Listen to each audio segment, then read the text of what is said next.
Good morning বন্ধুরা, তোমরা সবাই কেমন আছো? আশা করি সুস্থ আছো, ভালো আছো। দেখো এখনো 12টা বাজেনি, ওই জন্য গুড মর্নিং আছে। ওই দেখো গুড মর্নিং আছে।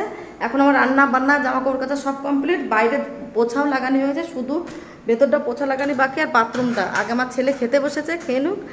আমি আগে উপরটা আজকে ছাদ দিয়ে আসবো, সেটাই তোমাদের সঙ্গে শেয়ার করবো। উপরে প্রচণ্ড আর ধুলো করাই হয় না, আর আজকে ভেবেছি আমি উপরটায় যাবো আর তোমাদের সঙ্গে ওটাই শেয়ার করবো। আমি আগে এইটা চুপড়িটা আর এটা নিয়ে নিই, ঝাড়ুটা উপরতে ছাদ দিয়ে এসে ছেলে খাওয়া হয়ে যাবে, তখন একবার আমি পোছা লাগিয়ে বাথরুম সাফে স্নান করে নেবো।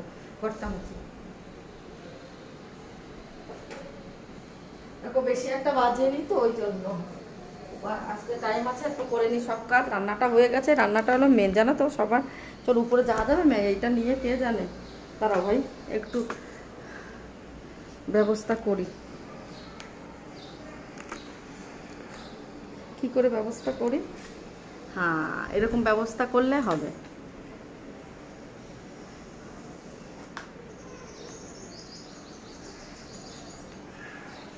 চলো উপরে চলে যাই। বাবা দেখাতে পাচ্ছি না, উপরে যাচ্ছি। আমার নাইটি তো, নাইটি পরে কিছু হয় না। সিঁড়িতে যদি আমি পরে যাই, উঠে যাচ্ছি উপরে। কেউ আছে কিনা জানি না, আগে 3 তলার থেকে আমি পরিষ্কার করে আসবো। অবস্থা দেখো, জীবনেও মনে হয় কি পোছা লাগায় না এরা, জানো তো। আর দেখো সিঁড়িটা যাচ্ছি তো, দেখতে পাচ্ছি। দাঁড়া একটু স্ট্যান্ডটা ছোট করে, অবস্থা দেখছো ধুলো। এই দেখো তোমাদের দেখাতে দেখাতে যাচ্ছি যেটুকু পাচ্ছে। এই দেখো, দেখতে পাচ্ছ ধুলো কি বাবা। এটা মনে হচ্ছে কে আছে ঘরে, কি অবস্থা সব জায়গায়। দেখো অবস্থার ব্যবস্থা। ওই দেখো আমাদের এখানে ফ্ল্যাটটা দেখো, কষ্ট হয়েছে। এই দেখো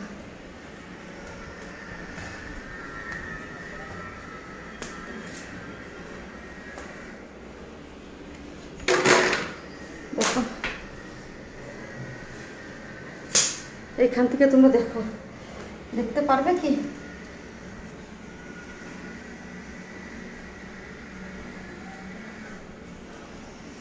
একটা দিয়ে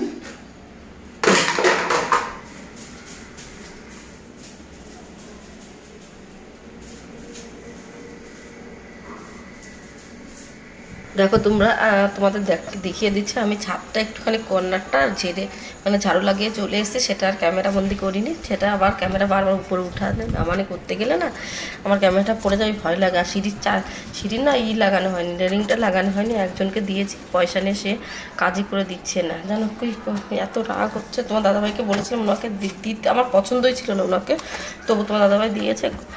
তার কাছে যেতে যেতে আমাদের পায়ে সুতো থাকছে না। প্রতিদিন একটা, এই গরমে আমি আর যেতে পারছিলাম। যে পয়সা দিক আর না দিক, মানিয়ে না দিক, আমি গরমে যে নিজের শরীরটা আমি খারাপ করতে পারবো না। আর এত মিথ্যেবাদী কথা বলে, আজ নয় কালে 1 সপ্তাহের মধ্যে দেবো। ভগবান দেখো সন্ধ্যার সময় বলছে তার ভালো করবে না, কেন বলো তো? মিথ্যে কথার একটা সীমা থাকে, বলো দেবে না দেবে না, আমার টাকা নেই তুমি কেন দেবে না? মিথ্যে কথা বললে তারই থাকে না। দেখেছো আমি সারা মানে 3 তলা তোমরা কখনো দেখোনি যে আমি ঝাড়ু লাগাচ্ছি। আমি ঝাড়ু পোছা করে দিই, কিন্তু দেখাইনি তোমাদের। এখন দেখো আমি ঝাড়ুটা করে নিচ্ছি, আজকে আর পোছা লাগাবো না। কালকে আবার, এখন তো খুব নোংরা হয়ে গেছে, কষ্টটা হয়ে গেছে। কালকে একবারে ঝাড়ু দিয়ে পোছা লাগে। দেখো আমি জানলাগুলিও ঝুল টাইপের মানে ধুলো থাকলে আমি ছাড়তে নিই, আমার এই অভ্যাসটা। আচ্ছা এই ডাব্বা দেখেছো কি অবস্থা? ডাব্বাটার অবস্থা খুবই খারাপ।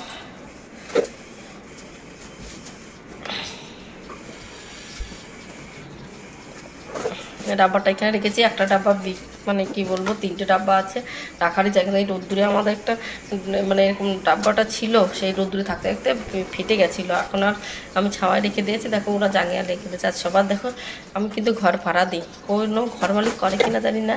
এই জায়গা আমার দেখতে পাই না, নিজের বাড়ি তো আমি অপরিষ্কার একদম দেখতে পারি না। তাই এসে ঝাড় দিয়ে জুতোগুলো এক সাইডে রেখে দেয়। এখানে আমি মানে কি বলতো, বেসালার ছেড়ে ফেলে দিয়েছি। ভেতরটা ওরা পরিষ্কার করে, বাইরে যা করে একটু কম। হয় না বলবো না, মিথ্যে বললে লাভ নেই, কেমন নেবে পরিষ্কারই আছে দেখো তবু। আর আমাদের চারিপাশে ধুলো, হাইওয়ের পাশে তো পুরো ধুলো ধুলো চলে যায়। ওই জন্য আমি বলছি চলো টাইম আছে ততক্ষণ ঝাড়টা দিয়ে নিই, কালকে আবার পোছা লাগে। দেখতে পাচ্ছ কেমন নোংরা।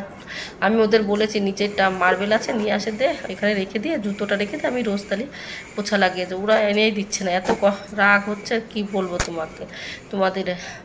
দেখো জুতোগুলো অ্যাক্সিডেন্টে কতটা সুন্দর জানো তো। আমি এই টাইলসগুলো খুব মানে আমাদের ঘরের থেকেও বেশি, 37 টাকা করে একটা টাইলসের দাম। একটা টাইলস না কি যেন বলে জানি না, এই 29 টাকা করেও পাচ্ছিলাম, কিন্তু আমি নিইনি, 28 টাকা পাচ্ছিলাম। সেগুলো আমি এইটা আমার খুব পছন্দ হয়েছিল, যে খুব ভালো লাগছিলো যে একটু সরো শখ করে ভালো বানাচ্ছে। টাইলসটা ভালো লাগে দেখতে, আচ্ছা যদি পরিষ্কার রাখে না আরও বেশি পরিষ্কার লাগে। আমার ঘরটা যখনই বানিয়েছি পরিষ্কার না করে দিয়ে দিয়েছি এদের, তখন কী অবস্থায় সিমেন্ট বলে নতুন করে কেউ বলবে। আমি ভাবছি এদের একদিন দীপাবলির মধ্যে পুরো জোন মানে কেউকে নেব, নিয়ে 1000-2000 টাকা যা লাগে পুরো ঘরটা সুন্দর করে পরিষ্কার করে নিয়ে তারপর ওদের দেবো। দেখো দোতলা 3তলা সিটটা তো ছাদ দিনে ছাড়া দোতলায় আসবে বলে দেখে কতটা নোংরা আসছে। আর আমাদের কী বলতো ছাদটা একটু ভালো করে দিয়ে যায়নি, শুধু সিমেন্ট মানে বালি ওঠে। আর কি করবো, ওদেরও দোষ নেই, চপ্পল পরে যায় আর বালি চলে আসে। ছাদটা আমরা ভেবেছিলাম করবো, মার্বেল বসিয়ে নেবো, তা এখন আর বসাবো না। অন্যটা সিদ্ধান্ত আছে, যদি মার্বেলে 1 লাখ টাকা মতো চেয়েছি। দরকার কি, আমি তোমার দাদাভাইকে বলেছি আর কিছু টাকাতে 1-2-3 4-5 লাখ টাকা যদি লাগে তবু চারিপাশটা ঘিরে একটা মানে টিন লাগিয়ে দেবে উপরে, তা আমাদের ছাদটা ভালো থাকবে। ওইখানে যে সবাই জামা কাপড় নাড়া বসা টসা খুব ভালো হবে। তোমার দাদাভাইকে বলে দিয়েছে, ফালতু বললাম না। দেখেছো শীতকালে কত নোংরা, ভালো করে ছাদ দিতে হচ্ছে, দেখতেই পাচ্ছ। তো ঝাড় দিয়ে তোমার দেখো অর্ধেক কাজ করে চলে গেছে পয়সা নিয়ে। আমার এত রাগ হয় কি বলবো তোমাদের, কিছু বলার নেই। এদের বলতে গেলে এদের রাগ, বুঝেছো? পয়সা দেবে ফ্রিতে, মনে হচ্ছে পয়সা নেবে ওরা। মার্কেটগুলো যখন আমাদের কাজ হয়েছে, এত বাজে লোককে কাজ দিয়েছি, আদা আদা কাজ করেছে, আর পুরো সিমেন্ট বালি লাগিয়ে ঘরটাই সর্বনাশ করে দিয়েছে। টাকা অনেক খরচা করেছে, কিন্তু ঘর আমার মনের মতো পয়সা করে হয়নি। আবার হয়ে গেছে, যদি আর কোনো দিন ভগবান দেয় তোমাদের আশীর্বাদ থাকে, অন্য যখন বাড়ি বানাবো নিশ্চয়ই সুন্দর করে বানাবো,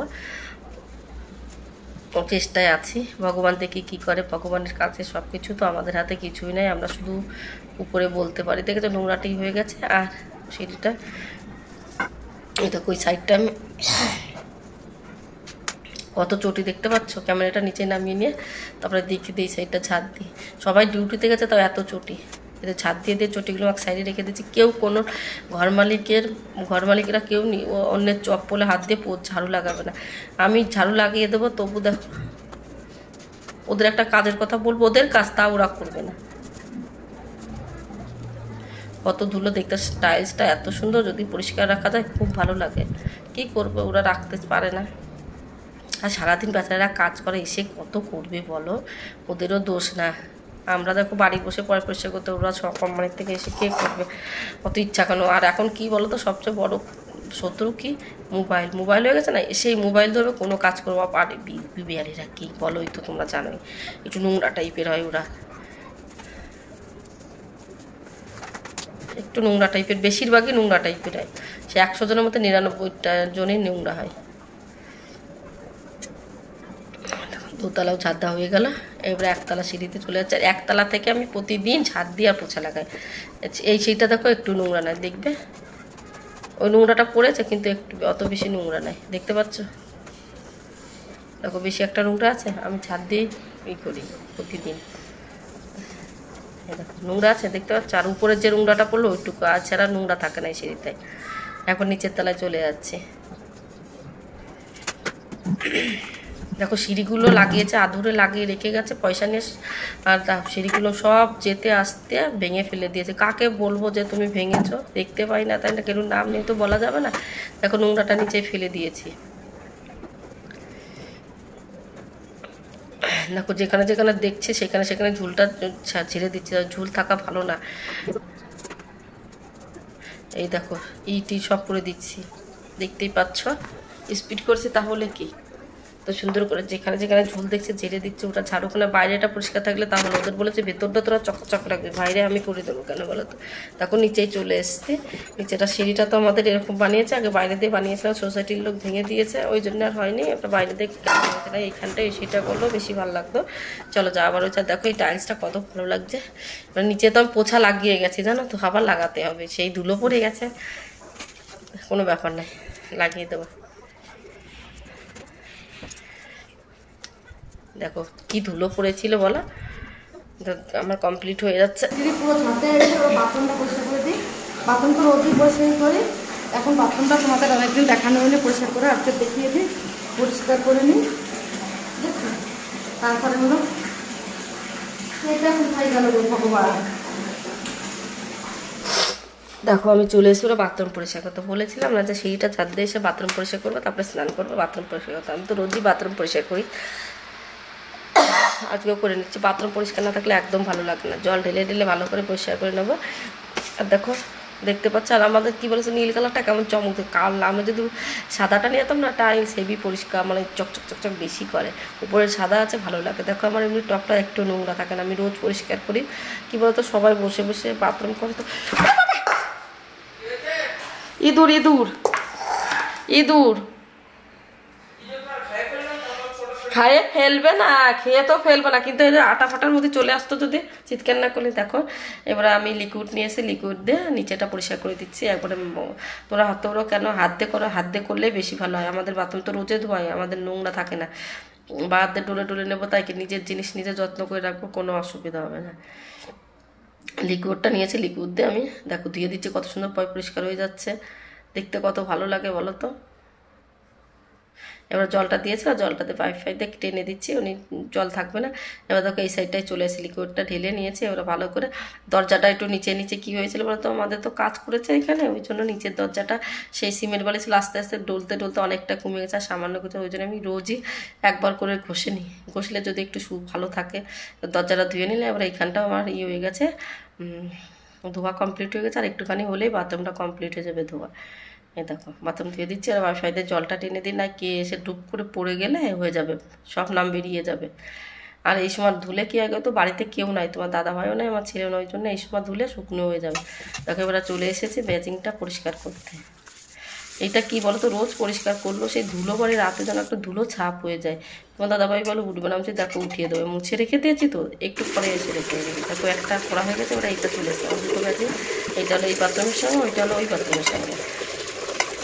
ওদিকে নলগুলো আমি হাত ধুয়ে দিই, একবার পরিষ্কার চকচক করে। আর এত উস্তাদি করেছিলাম, অ্যাসিড ঢেলেছিলাম এইটার উপর, কেমন কালার হয়ে গেছে দেখতে পাচ্ছ টাইলস মার্বেলটা।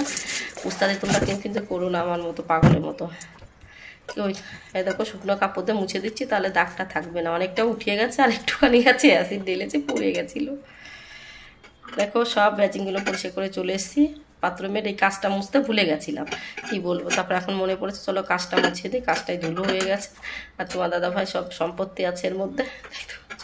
ভালো করে কাজটা মুছে দিলে, খুব ধুলো হচ্ছিল। কাজটা মোছা কমপ্লিট, এর বোর্ডগুলো আমি একটু মুছে দিচ্ছি, একটু পরিষ্কার করে নিচ্ছি। কি বলতো নিজের পার্থ একটু একটু করে চেষ্টা করি, যখনই টাইম পাই করে নিই, তাহলে অপরিষ্কার থাকে না, পরিষ্কার হয়ে যায়। দেখো এইবারে লাস্টের কাজটা ঘর মোছাটা বাকি আছে। ভেতরটা বলেছিলাম ঘরটা মুছে নিই, সবগুলো করা হয়ে গেছে, ওরা ঘরটা মুছে দিচ্ছে। ঘরটা মুছলে আমার কাজ কমপ্লিট হয়ে যায়। আমার ছেলে দেখো চলে এসছে স্কুলে, আজকে আধা স্কুল ছিল, চলে এসে দেখো শুয়ে আছে, আর আমি এদিকে ঘর মুছে নিচ্ছি। চলো আজকে যদি তোমাদের ভিডিওটা ভালো লেগে থাকে একটু তাহলে লাইক শেয়ার কমেন্ট আর সাবস্ক্রাইব করবে। আর তোমরা সবাই আমার যেরকম লাইভ দেখছো 8,000 10,000 ওরকম যেন আমার ভিডিওগুলো সবাই দেখবে প্লিজ। আর দেখো আমি ঘরটা